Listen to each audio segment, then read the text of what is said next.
दीदी नेहा आशीष तिवारी जबलपुर क्यों पहुंची, बहुत बड़ा खुलासा हुआ है फ्रेंड्स। इन्होंने ऑफ कैमरा सुमित महल के पैरों में पड़कर माफ़ी मांगी है। अब शादी होने वाली है इन दोनों की, किसी को नहीं पता। पूरा वीडियो लास्ट तक देखो ना, पैरों तले जमीन खिसक जाएगी। चलिए वीडियो को शुरू करते हैं। आखिरकार देवरानी जेठानी एक क्यों हुई हैं, इसके पीछे की सच्चाई क्या है, चलिए वीडियो को शुरू करते हैं। उससे पहले आप लोगों से रिक्वेस्ट है, चैनल पर नए हैं तो सब्सक्राइब करके बेल आइकन को प्रेस कर देना। और चलिए वीडियो को शुरू करते हैं। हेलो फ्रेंड्स, मैं हूं रेखा, आप सभी के सामने दोबारा से लेके आ गई हूँ रिएक्शन वीडियो। जैसा कि आप सभी लोगों ने देखा होगा कि आजकल ट्रेंडिंग में बहुत ज़्यादा चल रही है हमारी जगत बहना। जगत बहना एक न एक नया कोई ना कोई टॉपिक लेके आती रहती हैं, जिससे कि वो ट्रेंडिंग में रहती हैं। अभी कंट्रोवर्सी हुई थी लप्पू की जगत दीदी की, वो कंट्रोवर्सी शांत हो चुकी है। अब दूसरी कंट्रोवर्सी शुरू हो गई है कि जगत दीदी फिर से ससुराल पहुंच गई हैं। उनका मानना है कि ससुराल से उनका बुलावा आया है, लेकिन ये 101% झूठ है। हाँ गाइस, मैं दावे के साथ बोल सकती हूँ इस बात को, ये बात 101% झूठ है। ये बुलावा जबलपुर में उनकी फ्रेंड के घर से आया था, उनकी ससुराल से नहीं आया था। उन्होंने बोला ससुराल से बुलावा आया, लेकिन नहीं, ससुराल से बुलावा नहीं आया। ना सास ने, ना देवर ने, जेठानी, ना किसी ने भी उनको नहीं बुलाया। बस उनकी फ्रेंड ने उनको बुलाया था। वो अपने आप बेहाई पने थे, अपने ससुराल में गई है। और देखा फ्रेंड्स, आप लोगों ने ऑन कैमरा देखा होगा, उनका कोई ज़्यादा से ज़्यादा मान सम्मान नहीं हुआ। जिससे हर बार जाती थी उस तरह से उनका मान सम्मान होता था, वैसा मान सम्मान नहीं हुआ। ये खुद बेहाई पने से गई हैं। अगर आप उनको सच्चे दिल से रिश्ता निभा रही हो, सच्चे दिल से उनको माँ बाप सास ससुर मान रही हो, देवरानी मान रही हो, अगर तुम फिर से रिश्ता शुरू करना चाहती हो तो अपनी बेटी को लेकर ससुराल में क्यों नहीं जाती। बहुत बड़ा आपसे सवाल है, आप अपनी बेटी को लेकर ससुराल में क्यों नहीं जाती। अगर आप ससुराल में रहना चाहती हैं तो रहिए ना, 2-4 दिन रहिए। ये क्या मतलब होता है रात रुके सुबह भाग लिए, ये क्या मतलब होता है। आपके सास ससुर बहुत बेइज्जती हुई है। इस अभी बता रही हूँ, अभी पॉइंट पर आपके सास ससुर की बहुत बेइज्जती हुई है। इस कंट्रोवर्सी में लोगों ने उनसे क्या क्या नहीं बोला है कि आपकी बहू है, आप उससे अब रिश्ता मत रखना, क्योंकि आपकी बहू ने इतने बड़े कांड किए हैं।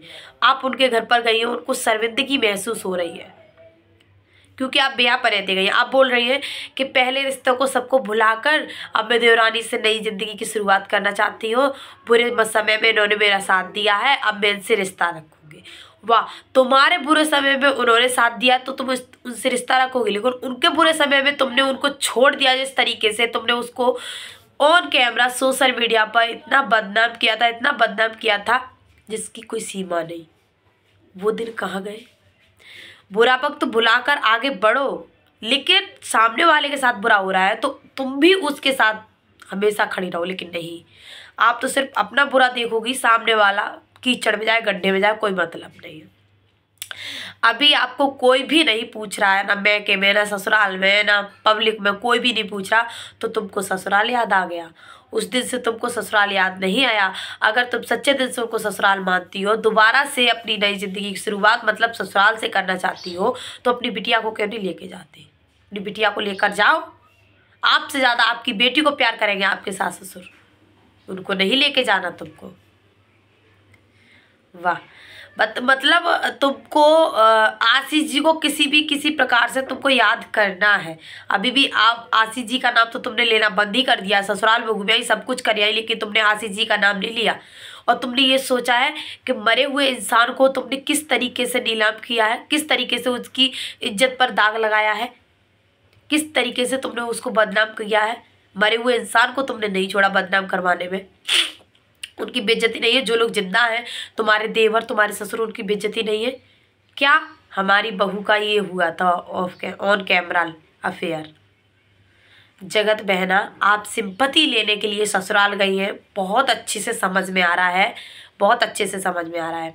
और रही बात सुमित महल से तुम्हारा रिश्ता टूटने की, अगर तुमने गलतियां की थी, इंसान गलतियों का पुतला है, अगर तुमने गलतियां की थी तो तुम उन गलतियों को एक्सेप्ट करती, बाकायदा उनसे माफ़ी मांगती सुमित महल से कि महल जी मेरे से गलती हो गई, मुझे माफ़ कर दो, लेकिन मुझे शादी तुमसे ही करनी है। तो ये शादी 100% हो जाती। लेकिन नहीं, आपको किसी के आगे झुकना नहीं है। आप झुका लोगी सामने वाले को, लेकिन झुकोगी नहीं। क्यों? तुमने तो कोई गलती नहीं की थी। अगर तुमने गलती नहीं की थी तो तुम्हारे भाई ने ऑन कैमरा माफी क्यों मांगी थी, बताइए जी। क्यों मांगी थी? और आपने पब्लिक से माफ़ी मांगी, आपने गलतियां की हैं, बहुत की हैं, और रिकॉर्डिंग वगैरह सब कुछ समझ में आ रहा है, लेकिन उसके बावजूद भी आपने अपनी गलती को एक्सेप्ट नहीं किया, तो ये तो सबसे बड़ी गलत बात है ना। और आप अपनी देवरानी को ब्लॉग में ज़बरदस्ती बुलाए, वेलकम टू। उन्होंने नेहाशीष तिवारी नहीं बोला आपके चैनल में, उन्होंने कंचन तिवारी जबलपुर बोला। उन्होंने भी बहुत बड़ा पॉइंट बोला, उन्होंने अपने चैनल का प्रमोशन किया तुम्हारे ब्लॉग के थ्रू। लेकिन अभी तो तुम बहुत कुछ कर सकती हो, सब कुछ कर सकती हो, क्योंकि अभी तुमको कोई पूछ नहीं रहा है। तो अब अभी तो देवरानी के तुम तलवे भी चाटने के लिए तैयार हो जाओगे और वो बोलेगी तो। लेकिन सच में तुम्हारी ससुराल वाली फैमिली इतनी सीधी, इतनी सज्जन, इतनी सभ्य है जिसकी कोई सीमा नहीं। सबसे बड़ी चालबाज तुम हो, जो कि अपना मतलब निकालने के लिए आज ससुराल में पहुंच गई। और कितना प्रेम जता रही थी अपनी देवरानी के प्रति और देवरानी के बच्चों के प्रति। अगर आप अपनी तासी को लेकर जाती तब समझते आपको कि हाँ, कितने अच्छे इंसान हैं कि आपके रूम से इतना छेड़ते भी नहीं है, आपके रूम को खोलते भी नहीं है। समझो वो कितने अच्छे इंसान हैं। तुमने उनके इज्जत नहीं रखी एक पैसे की भी, और फिर उस घर में चली गई आप। क्या ही बोलूँ तुम्हारे बारे में। तो सच में कभी कभी ना बहुत दुख होता है यार, बहुत दुख होता है उस फैमिली के प्रति कि उसका बेटा चला गया, बहू चली गई, कोई बात नहीं, लेकिन मरे हुए बेटे की इज्जत को इस तरीके से सोशल मीडिया पर नीलाम किया जिसकी कोई सीमा नहीं यार। अब बात करते हैं लप्पू और लप्पी की। तो आजकल लप्पी को कुछ नहीं दिखाई दे रहा, लप्पू कहीं और ही अट्रैक्टिव हो गया है। लप्पू एक बहुत ही बड़ी बात चल रही है सोशल मीडिया पर ट्रेंडिंग में, जो कि लप्पू किट्टू रानी की गाल पे किस कर रहा था, लेकिन ये बात बिल्कुल झूठ थी, सच नहीं थी। वो किस नहीं कर रहा था, लोग तो राई का पहाड़ बना देते हैं, रस्सी का सांप भी बना देते हैं। उसने कान में कोई बात बोली, उस बात को लोगों ने किस में बदल दिया, तो ये ऐसा गलत है। देखो एक कहावत है कि चोर एक दिन चोरी करता है लेकिन उससे जिंदगी भर चोर ही बोलते हैं। तो वही आज लप्पू के साथ हो रहा है। उसने एक बार प्यार किया था जगत दीदी से, और वो जिंदगी भर प्यार के जाल में ही किसी से भी बात करेगा, किसी से कुछ भी करेगा, लोग उसको प्यार का ही इल्ज़ाम दे देंगे। तो कुछ कुछ शक हो रहा है मुझे भी कि इतना क्यों उसकी ओर आकर्षित हो रहा है किट्टू रानी के प्रति। उसका पति है, उसके प्रति तो नहीं हो रहा, लेकिन किट्टू रानी चाहिए उसको, हर ब्लॉग में किट्टू रानी चाहिए, झूम झूम करके किट्टू रानी चाहिए। तो लप्पू आपसे एक बात ज़रूर कहना चाहूँगी, आपकी बीवी इतनी प्यारी, इतनी अच्छी है, उनसे प्रेम कीजिए। अच्छी भी है बहुत, पेट की गंदी भी है, दिल की बहुत गंदी है आपकी बीवी। आपकी बीवी सिर्फ शकल से भोली है, देखने में अच्छी है, लेकिन उतनी ही अंदर से गंदी है। क्यों?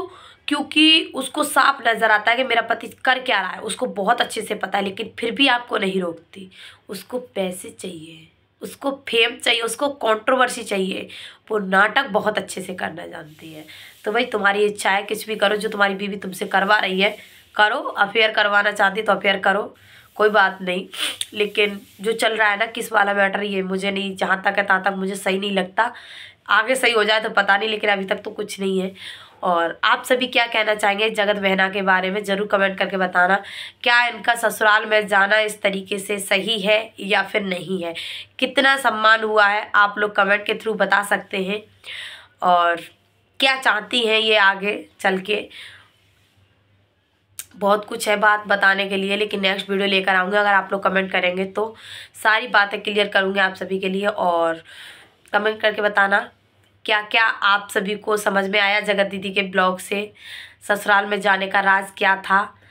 आप लोग बने रहे मेरे चैनल से। वीडियो पसंद आए तो लाइक कमेंट शेयर, चैनल को सब्सक्राइब करना। मिलते हैं नेक्स्ट वीडियो, तब तक के लिए राधे राधे, जय श्री कृष्ण।